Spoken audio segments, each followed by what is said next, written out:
Sorry for this inconvenience and keeping you waiting. We would like to welcome Prof. Norbert. He is a professor in entrepreneurship in Henley Business School in University of Reading, and he is the CEO for Potentially.ly, and we have been working with them in providing this electronic platform for improving students' skills to meet the labor market needs. And today he will be going to show us an overview of the platform, and at the same time he will show the platform at SQU itself, Maharat. Plus he will show some examples from other universities. What have they done, and how did they manage to implement their framework for their students. So we welcome Prof. Norbert. Thank you very much, Salim. Yeah, welcome everyone. Welcome some as well, and I see some familiar faces as well in the audience. So today I want to give a brief introduction to the platform again. And I'll show a couple of examples. As Salim mentioned, we haven't been able to transfer everything over, but I can show some examples on here as well. So maybe if I introduce potentially a bit also in terms of some of the other work that we have been doing. One of the big projects that the company and the platform have been delivering is a program called the Digital Capability Program in the UK, which is run by a national organization called JISC in the UK. That's a government organization for innovation in higher education and further education in the UK. And their claim to fame is that they are responsible also for the internet backbone of the UK universities. And because the UK was the first country really also to build out the internet as such, they were at the forefront of basically launching the internet for the rest of the world as well. But these days they do a lot more than just provide the technical infrastructure. They also look at supporting innovation across all various parts of universities. And one of the areas they've also looked at is how can they increase the digital capabilities and skills of academics, of teachers, of library staff, of various professionals working in higher education, and also students. And so they got together and created a framework, a digital skills framework, specifically for teaching and learning. And then they sort of were looking for a technology partner to help them deliver it. And after a lengthy selection process, they eventually picked us, and we've been working with them ever since. And this program consists of basically as a user journey or as a learner journey. As an academic staff member, as a student, you would go in onto the platform that runs onto the system that runs on our platform. You go through an initial self-evaluation assessment, so a self-assessment, where you are being asked a series of questions. And at the end of this short survey experience, the platform then gives you some immediate personalized feedback across the skills framework and tells you where you currently stand, and then it recommends you a number of resources that you can use to improve areas that maybe you want to develop. And if you complete some of this learning as well, then you can get a digital certificate for it. So that runs on our platform, and it's been rolled out by JISC across the whole of the UK, so across nearly all universities and colleges in the UK, and that includes the top institutions, Oxford, Cambridge, Edinburgh, and so on, as well as right down to some further education colleges as well. So overall, over 60,000 academics and staff members have already completed this, and with sort of the upgrades to the platform as well, they can now retake this and also see how maybe a year later they have changed and retake this as well. And there's also some benchmarking available for institutions where they can look inside their own institution and maybe say, okay, humanities are doing great, but maybe in computer sciences or maybe in, I don't know, in architecture, our academic staff members have a training need around a specific area, and so they use that information also internally to help shape staff development.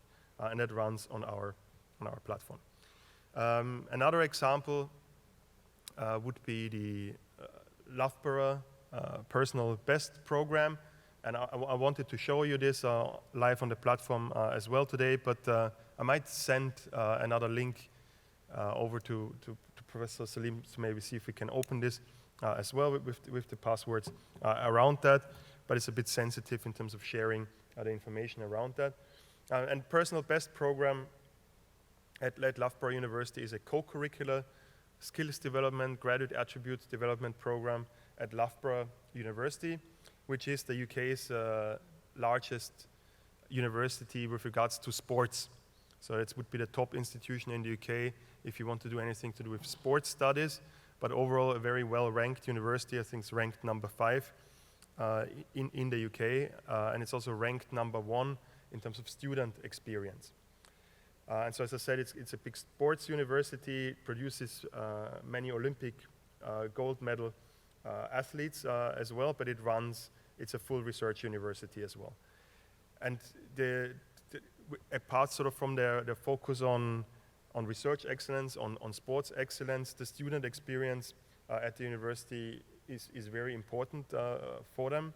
In the UK also, the universities are constantly evaluated, and they're evaluated in 3 areas. So the most important exercise is something called the Research Excellence Framework, and every 5 to 7 years, the universities need to submit for every academic staff member their publications, their other engagements, how they work with the public and so on, and they also need to produce impact assessments and impact case studies. It's a very laborious exercise, and they need to collect all of this information and then submit it to the government.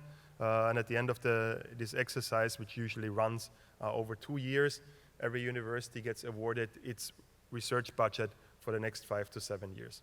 So if you're not doing very well as a university in this area, then it can be very costly for you. So that's the research excellence framework.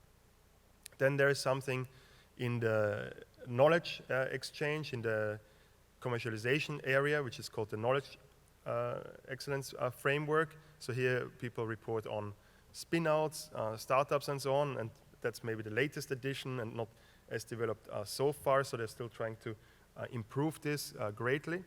And then the third area would be the teaching excellence framework. And so here every university is evaluated on the quality of their teaching and the quality of the student experience, and also what the graduate outcomes for the students are. So how easy is it for them to find employment, and how good is that employment? So what salaries do they earn? Are they in full-time employment, and so on. And again, every university needs to collect the information and then submit that to the government, and based on that, they are awarded. They're awarded sort of like a digital badge themselves, so they're awarded either a bronze, silver, or gold standard. And Loughborough University is one of the few universities that has achieved a triple gold standard on the teaching excellence framework.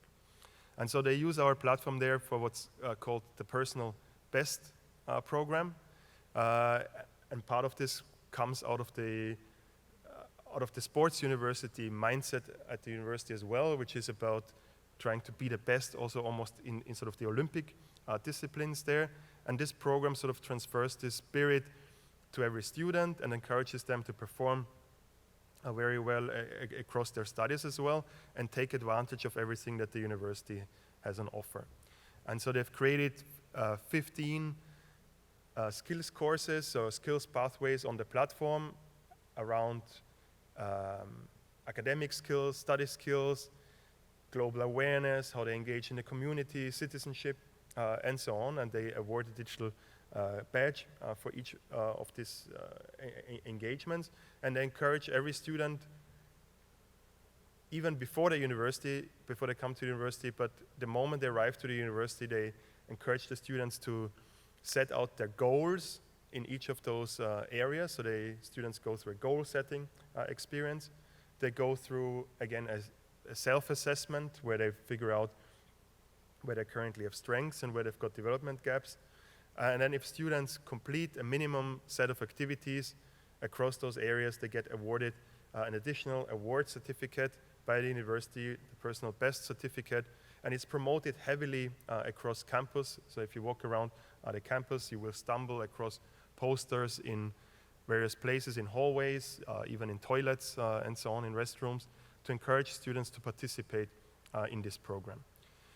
It's a complete co-curricular program, but it's also drawn on in academic programs. So it's also drawn on in academic modules that use some of the content that has been created for these programs to increase the skills development in particular academic modules.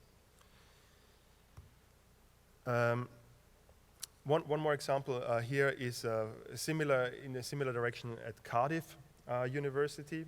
At Cardiff University, this is very much strongly focused around career readiness.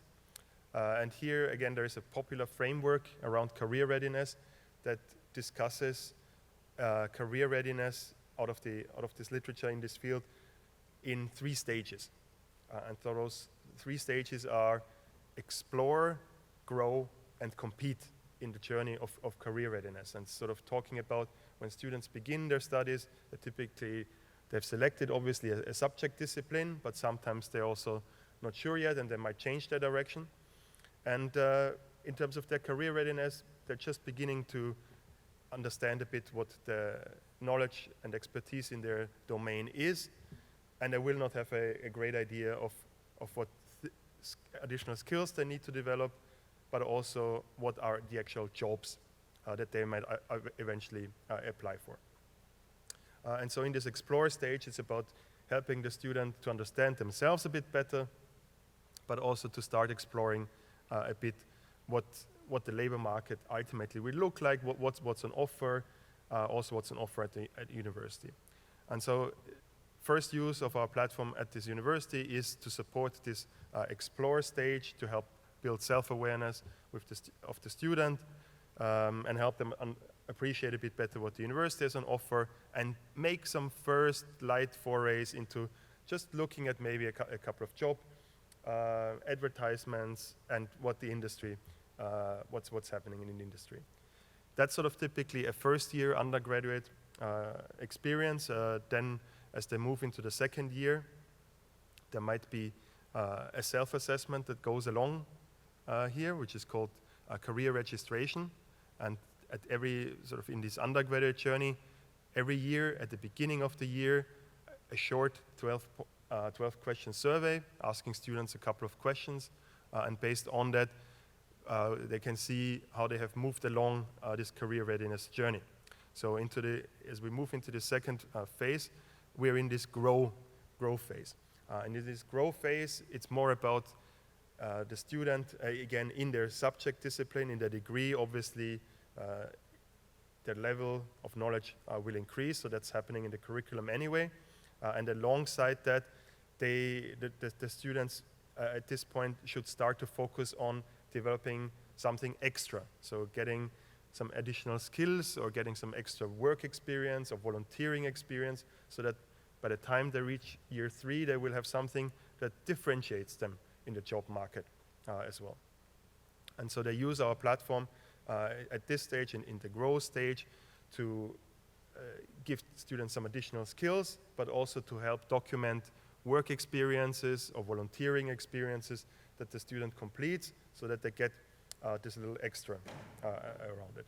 And then as we move into the third year, into the final year, that's when the student in the career readiness journey enters the compete stage. And so what's the compete stage here? Obviously, the focus for the student will be on doing very well in their final year to get some very good grades, and that will be the main focus for them. But it's also about preparing them that while they're very focused on the university degree journey, they should not forget that there is a life after university as well, and that they need to start looking and preparing for that life after university, and they need to start looking also for jobs and how they will start their career. So in this final compete stage, it's all about getting them ready for this stage. It's about building skills around CV writing, resume writing, but also ultimately preparing them for job interview. And here they use the skills wallet. They use the things that they've documented on the platform to help the students understand and articulate the skills that they have developed in their degree, so that when it comes to the job application process and when they go out, so that they're well prepared and find this process easier. And if the students, this is an optional program for students, but if they complete this program, they get an extra certificate on graduation from the university. So they don't just get the degree certificate, they get an additional certificate. And that's quite a powerful visual statement also. If you imagine a great sort of graduation hall and all the students being dressed for graduation, walking up and receiving their degree certificate, and then receiving an extra certificate, and then if you haven't done the program, your parents will ask you, oh, why have you not completed this additional certificate? And the students who have completed it, of course, better prepared, and so on. And they also get this extra statement. So it's again, a very visual way of encouraging students to complete this as well. So these are two examples where we use the platform traditionally, where it's come from, around employability, around career readiness, around skills development, and to some degree also to support portfolio learning. Now, today, maybe I also want to talk a bit more about the use of, for individual academics of the platform, if you wish to use it, in addition to some of the broader skills development programs. But overall, this platform has been designed to meet some of the gaps that exist in our existing learning management systems at the moment. So, and what are those gaps? So if you, for example, look at Moodle, it's a phenomenal platform. It's great if you're an academic and a teacher and you want to take students through your class, right? And we're looking typically after one module, one class, one course on Moodle or several of them. And here it's typically about taking 5 students, 10, 30, 150, 300, however big your class is, through a term and taking them through that term journey, giving them everything they need to know during the term. And so the Moodle environment is designed for that group of students. They can access the files that you drop in there, the PowerPoint files, the PDFs. You can tell them every week what's coming next, and so on. And at the end of that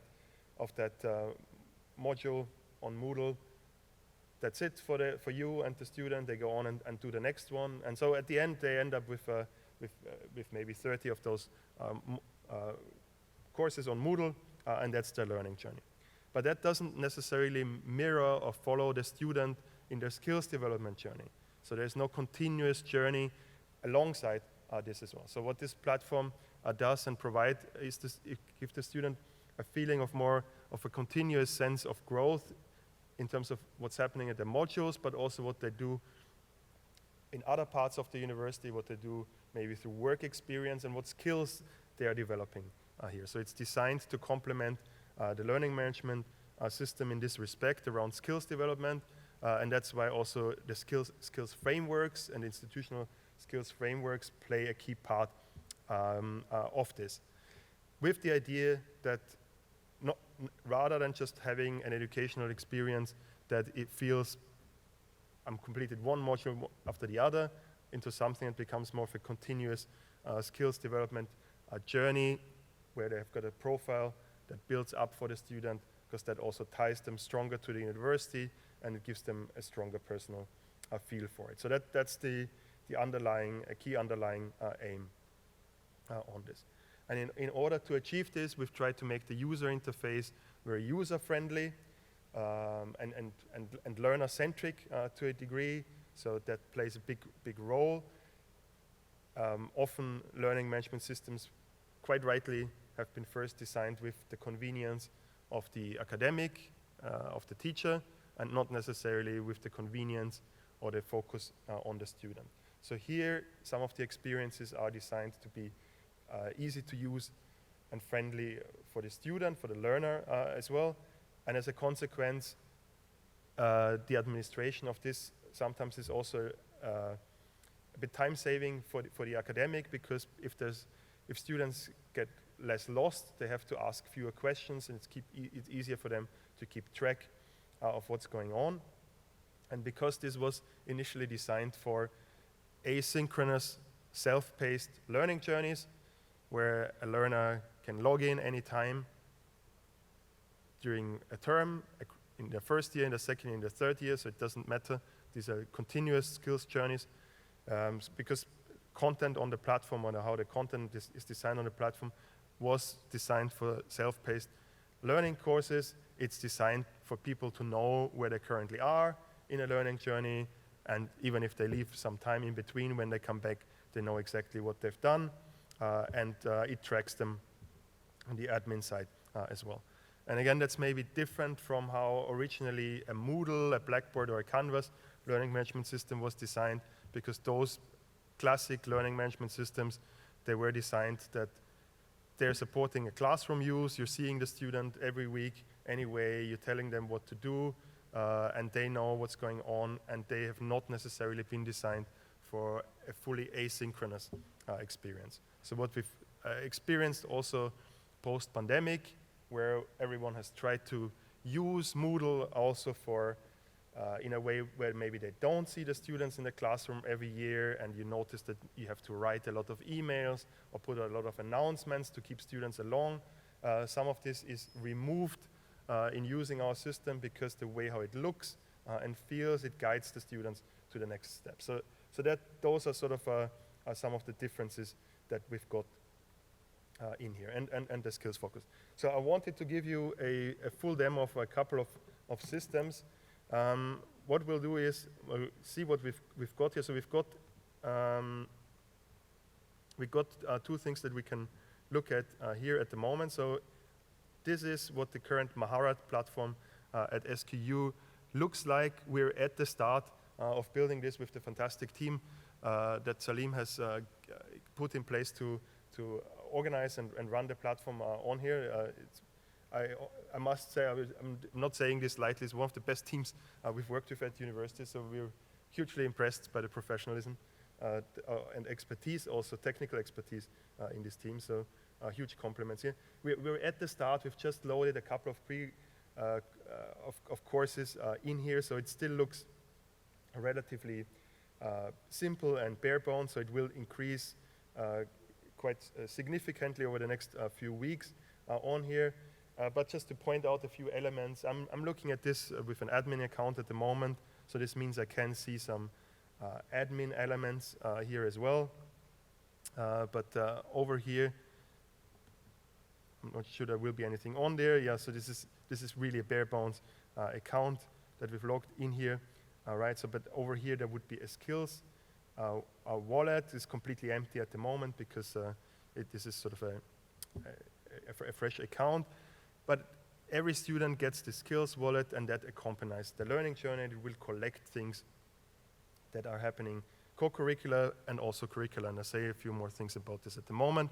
And then over here we've got the more curated library of resources for the university, where some of the resources are provided by us, but really the university, the institution, individual lecturers can create and add resources to this platform, skills resources, and also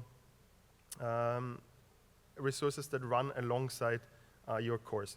So, and here maybe then we're gonna bridge over in a second soon to academic use and what we can do around this with portfolio learning and so on. So over here I've got a demo sandpit, which has got maybe a few more things in there. So let's have a quick look on this skills wallet as well. There's a bit more on here.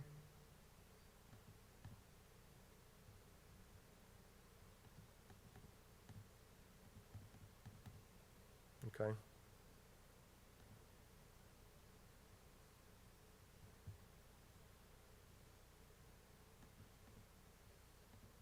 Not sure, I think I'm clicking in the wrong way. Can't do the double click on this laptop, sorry.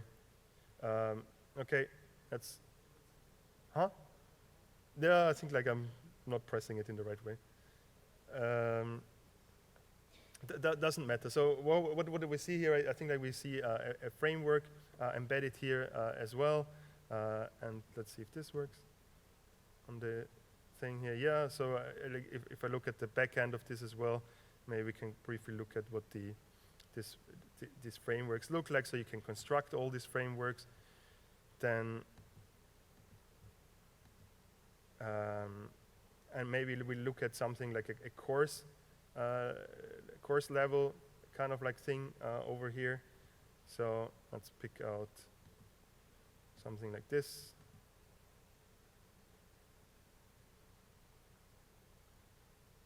Okay, so this is how one of those courses looks like. So this could be an academic course as well.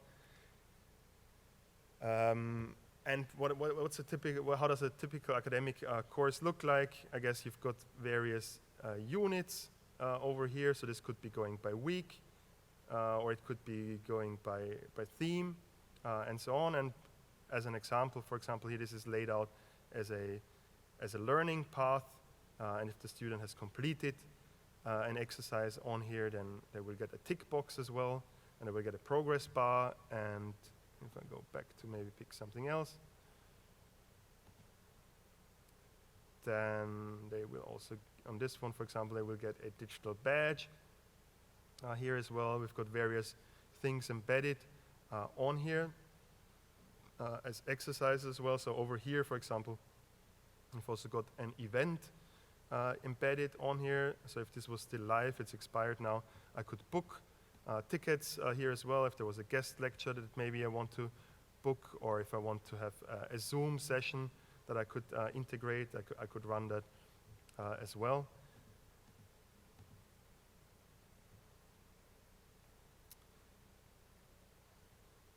And one of the things that's different on this platform is that it enhances the learning management system around interactivity.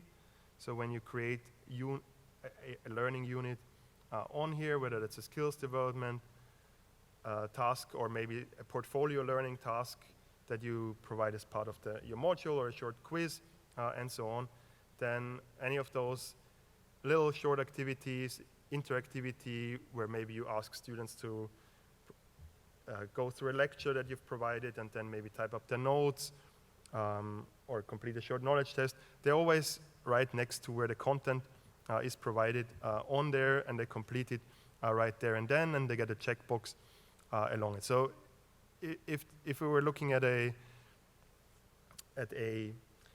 academic course here at the moment, then most of you will probably be entirely happy to use your existing Moodle course to deliver the things. But if some of your elements in your Moodle courses require some self-paced learning, if there are elements around portfolio learning, if you want to include elements of interactivity in a faster, more user-friendly way, then this can be started from within Moodle, embedded in Moodle seamlessly, and be included in your Moodle modules.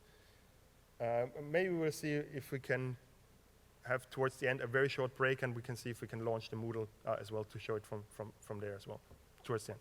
Okay. Anyway, in the meantime, without going on too much, maybe I can show over here how this works on a Blackboard sort of environment, which works very similar on a Moodle environment. And just to give you an idea how, as an individual lecturer, you can use this platform from within Moodle. So in your own Moodle, in your Moodle course, if potentially is available to you as an LTI compliant sort of external tool. So available from any of your Moodle courses, you can access this. And so here you can do a couple of things. If you open this seamlessly within your Moodle, then one of the first things you can do is you can look at what skills courses are available in SQU Maharat for you to add to your course, so you can draw down what we will have available at the university, and you can add that to your Moodle, and add that to it.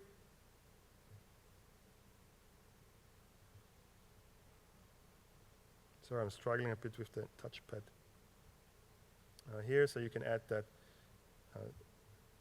to it. Whoops, let's close that.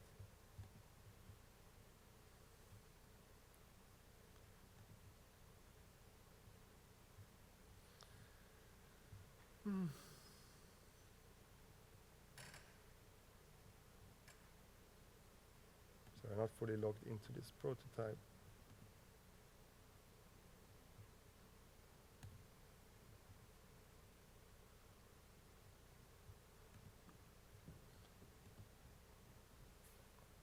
It's good, it's good. It's okay, it's okay. So we'll just add it in there, and then also for the students, they can, it opens seamless for them in your Moodle course. They are not taken anywhere else. So you don't need to go to a separate platform at all. In your Moodle environment, this tool is available for you now. There's a library list of skills that will be growing at the university, and so you can add those seamlessly into it.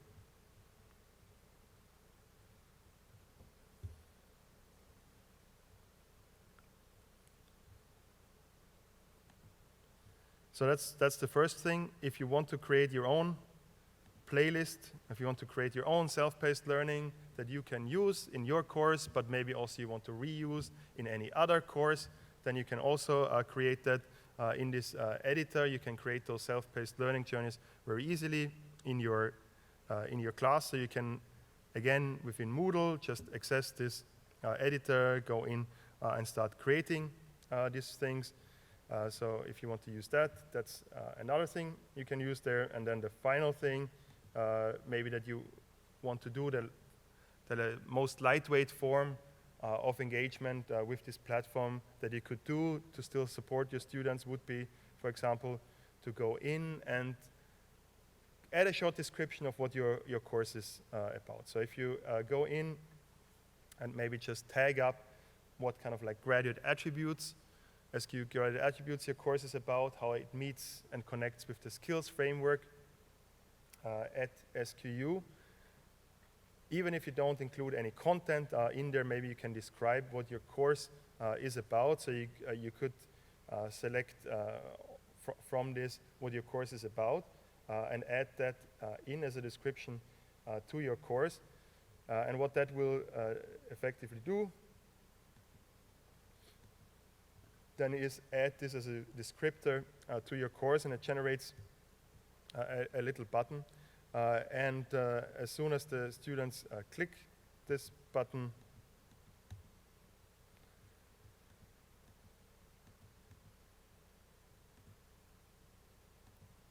then this will be added to their skills wallet as well. So that means that even if there was no content provided at the university, which there is content, there's co-curricular content, and they will go and complete the co-curricular content.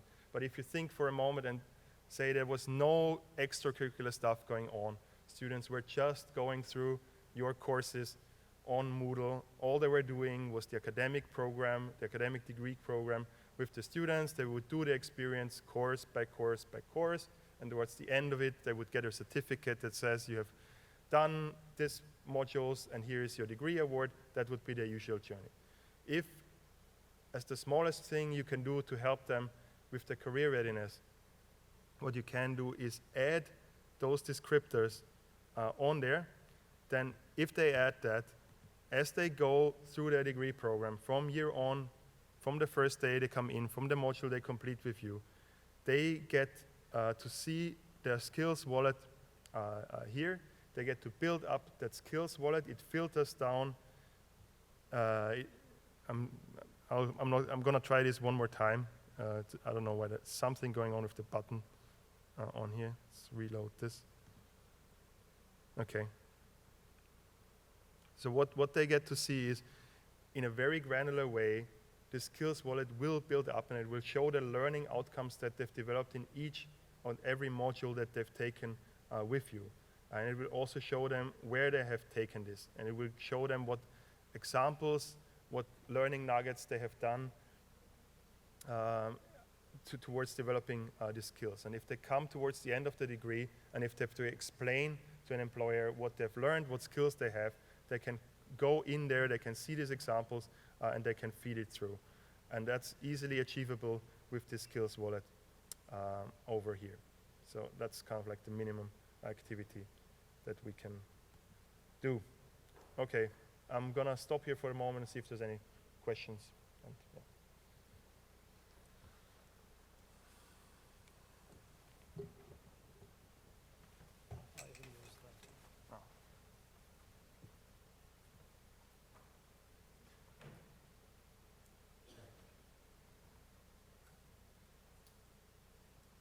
Assalamu alaikum. Thank you, Prof. Norbert.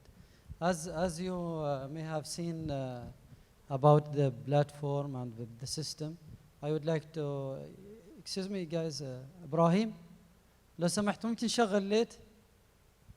ممكن بس شغلنا الليتات شوي؟ الإضاءة لو سمحت. I will just give you a little bit an overview what will be happening with the platform. The university is working with skills framework. That framework includes soft skills, academic skills, and IT digital skills. This framework is already implemented in the platform, this platform Maharat, and each skill has some competencies that each student should acquire or get by the end of his degree. Maybe some will be achieved during the first year, some will be achieved second year, and etc. While they are studying, they will have to go through the content that has been shown here, and they will have to go and earn badges for each skill that is required. At the same time, this is what is linked to the what we might call is curriculum or academic side. There is co-curricular activities like some activities or events from Career Guidance Center, from deanships or student affairs, from the colleges groups. Those can be added as an extra activities and outside activities. And also students will be able to like attend an off-class event, and the center or the group or the college that is responsible for that event will add the names of the students who attended that event. And automatically, e-badges will be distributed to all those students who have attended the event to their wallet. So by the end of their graduation day, they will have accumulated number of badges in their wallet. This wallet they can use it for like employment purposes, marketing themselves, etc. So this is an overview of how the platform, the framework, and the events and the different things are linked together. If you have any questions, it's your opportunity. We have Prof. Norbert here to reply back for any questions. تفضل.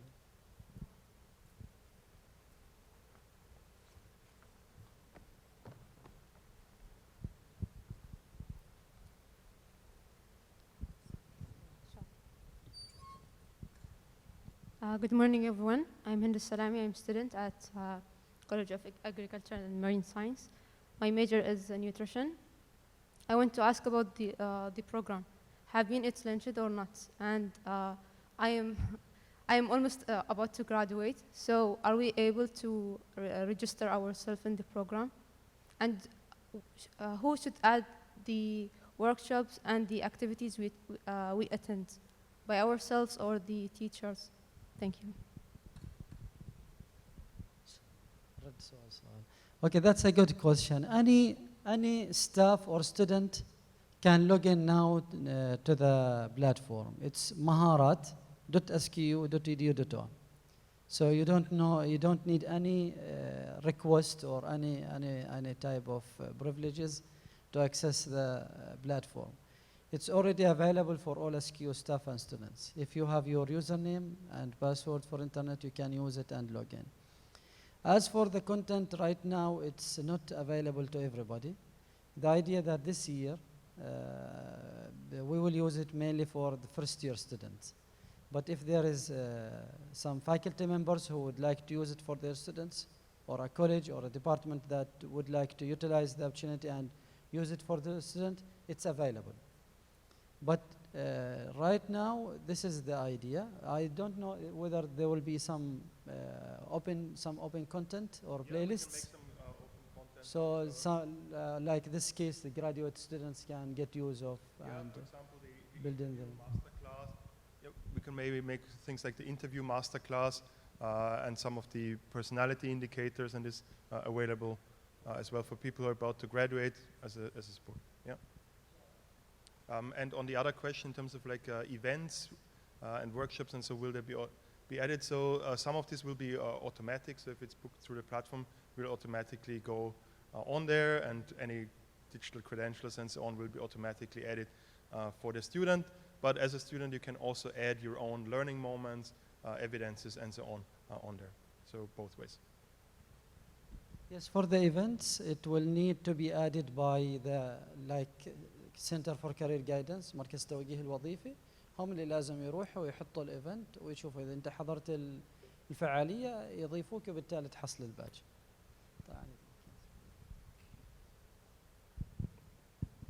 Thank you for the presentation. I'm still trying to understand what is our role as faculty with this platform. Is our role to direct the student in these, skills or activities, or do we have an active role there to enroll a student in those skills? I don't know, some courses and that. So I just want to know what is our role as a faculty when it comes to this platform.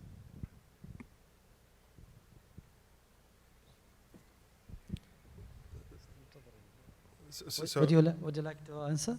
Yeah, if you want to make a start, and I'll add. Okay, Dr. Maha, right now, as I said, for this first period, we will try it with the CBS, because they already have their framework for the skills ready. But if you are, as a faculty in the college and in your department, marketing department, you would like to use the platform, we can sit with you. The privilege is already there. We can sit with you and see what are the type of skills that you would like to link to your students. And we can also work with you integrating it to your Moodle courses. So it will be linked directly to the section list, student section list. So you'll not have to duplicate work. Right now, not for all colleges. It's the SQ admin decision. Yeah. So that means it is now starting with the first year. In our like for example, in marketing, we start with third year and fourth year student. So this might not be applicable for them. I think maybe once they progress, first year, second year, and then once they come in, maybe after 2 years. Students. Yeah, what I know that in our department we have 2 courses, digital marketing and services marketing. These courses are using the Coursera projects embedded in Moodle. Is it similar to that? Thank you. Yes, I know that this is a very good question. We answered this one before, that some teachers are already using Coursera. Coursera guided projects can be implemented just to be part of this whole project. So it will help in developing the content. That's already content we can integrate here. And accordingly, it will be integrated with Moodle and Maharat. And digital badges will be issued directly to the student's wallet. this special case, we can sit with you, Dr. Maha, and discuss. But there is lots of potentials that can be done for marketing. Good morning, everybody. Thank you for this session. This is Shayma Ramadani. I'm a master's student. I have two questions, in fact. The first one, could you please explain to what extent is it similar to or different from micro-credentials? And the second one, I saw that you have competencies. So it is competency-based education. So how do you measure the competencies or evaluate them? Thank you. Okay, great question. So yeah, micro-credentials are built into the platform, and they can be added to any learning pathway on there. And yes, this is going into the direction of competence-based education and trying to improve where we currently are in a lightweight way towards competency-based education and improve some of the learning technology around this. It does, at the moment, not include the full assessment of where you currently are on your competency journey, because also the institutional frameworks for skills are very different, so different things are assessed at different institutions. With regards to assessing the competency, at the moment, if you're taking a course or a class at the university and you successfully complete that class, we're assuming that you have developed your competency. If you're engaging in a skills course, if you're attending a workshop and an event, we're assuming that you have taken something away from this. And so at the moment, this is really towards supporting the development and encouraging students to engage in skills development, and less about certifying their exact competency development in that specific skills.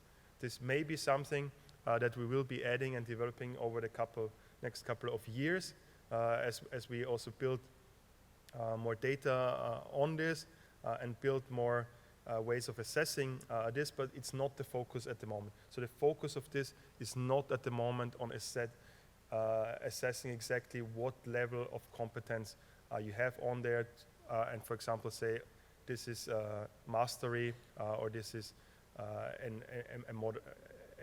sort of like a medium skill level here. There are first forays in this, but that's not where it is at the moment. And I also want to go back to the previous question in terms of like what should we focus on as academics at the moment here. And I think this was a great question and a great answer in terms of promoting it and also embedding, for example, the skills content in it, and the progress will be collected on potentially and collect sort of over here. But overall, I think we also need to be aware that currently there's not so much happening in the traditional student experience around this at the moment at all. So we're moving from, here is our knowledge and expertise, subject expertise that we give to you in our class, and as a student you have to figure out yourself what you have learned, and it's up to you to articulate what skills you have learned there. So this is in some ways also the first step to just make it a bit easier for the students to articulate what they're learning in various modules. And so this, we haven't greatly, there's a lot of stuff in this platform as well that we're not using yet. One of the small things again that I want to highlight as a simple use, if you just want to pilot this, try it, you can try this at any moment in time, is just to go and add the learning outcomes that you currently have for your module. And I know that everyone here completes a short description of these are my learning outcomes for my module, and these are the graduate attributes, but they currently sit on a paper somewhere, and that's not useful for the student. So just extracting them, putting it in here, and this is going to, in the next couple of weeks, also include an AI tool that if you upload your module document, it will automatically extract for the student what they're learning in the course, takes it out, it puts it in one place where they can see this for all of the modules that they're developing, and it just brings it together on there. And that's, I know this is a small step towards competence development, but it moves it in a relatively easy, non-time consuming way for academics towards that one step further. So you do this once, you can reuse this the next time around as well. It's maybe a small investment of 5-10 minutes on there, but it means every one of your students takes those learning outcomes away, and it just doesn't sit in one area on your Moodle or on a Word document or a PDF where it doesn't really serve anyone, but it puts it onto a digital profile for students that they can share at any moment of time digitally with the rest of the world. So it's a small step, but I think it's at least moving the system into the right direction. Yes, thank you very much. I have a question, maybe in it is embedded a suggestion. Yes. And that follows up the comment by a graduating student. You know, you're still developing this website or this, you know, platform. So my question is, will students who have graduated from SQU have already graduated, or you know, the platform won't be ready until, you know, a year or two maybe, you know, with, you know, it's still in the beginning stage. So well, would it be possible for students who have already graduated to access this platform and develop their skills? Because I'm sure, you know, if this is advertised properly, a lot of students who have already you know, graduated, who may not have found a job yet, and they're in dire need of developing their skills.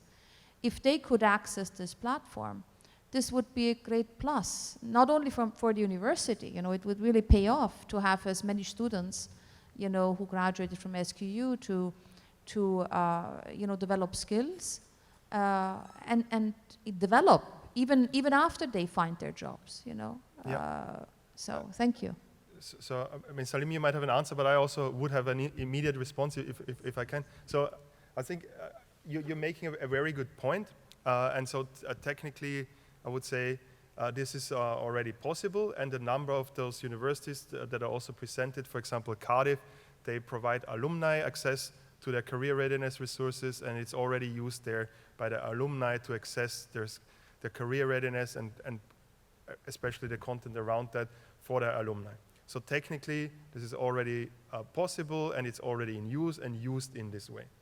But I think like even the project that we're delivering right now, here we have to go step by step. So going and trying to solve some stuff for the first years, putting the framework in, developing this stuff, making sure we take a group of people on board, train them up, and so on. It takes time. So it's and this is that's a path that we have to take. I think we also had some conversations with the career services on here as people discover what they can do. Technically, it's not a problem. It can be made out. It's a question of making it available. And to the point, the other point you also mentioned in terms of, is the platform ready? It's still being developed and so on. So from a technical standpoint, the platform is there. It's robust. It's operating at the university. We've added content to it. So there's an element of configuring the platform, of making sure the content sits right. We have a technical task to do also to make sure that there is we set up Arabization for the platform so that we can have an Arabic user interface, which is a technical work that we're looking to complete in the first quarter of next year, to make sure this is also very inclusive and accessible for where we are. So these are steps that we need to take. And of course, with technology, you always need your provider to be developing your platform, because the technology never stands still, and you never would want to work with a provider that is not developing the technology. Because, for example, right now, there's huge new opportunities, functionality that can be provided with AI to enhance and take work off teachers in administration and so on, and we're trying to bake this in. So that's an ongoing work, and it will keep growing and get better over the years, but there's already a lot of good stuff here.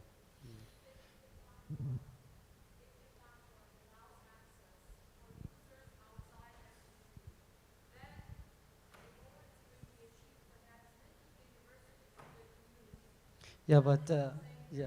Yes. That's yeah. yeah. And also on there, just want to say, as an SQU student or graduate, you can add a personal email address on there, so you can take your profile away when you leave the university, so you will keep access to it. Yeah. You can keep access to whatever you've created on there for life going forward. And absolutely, you can also use the platform to provide services or content to the community, or offer maybe short courses to graduates down the line to keep them connected to the university. All of this is possible. Yeah, but let me just. But we step by step. Yeah, let me clarify a few things here. That one, the platform is, yeah, it's true we have launched it only this week on Sunday, but most of the things are ready. There is also some content available that can be used for linking the skills targeted with the content required. And you as faculty can even reuse some of the content as it is, or even take the content and modify it according to your needs. This is one thing. So even if the platform have been just launched 4 days ago, but it's already ready for use, for not just for first-year students, but all students at SQU. Regarding the students who have graduated, from technical point of view, as Prof. Norbert said, it's possible that they can access the platform, but because they are not linked to SQU, the students are not, SQU is not responsible for them. They are alumni of SQU, but they are not the SQU is not in charge for them. So this has to be discussed with the SQU administration, whether they will be allowed to go and complete their wallet. The wallet they have developed while they are in SQU, it will be available for them lifelong, and they can build on it. But would they be able to use the content that SQU has provided or not? That's another question. Yeah. Do you have any questions? Then I would like you to thank you all for coming here, and I would like to also thank Prof. Norbert for his presentation. And see you inshallah in our next events, and have a nice weekend. Thank you. Thank you, everyone. Thank you, Salim.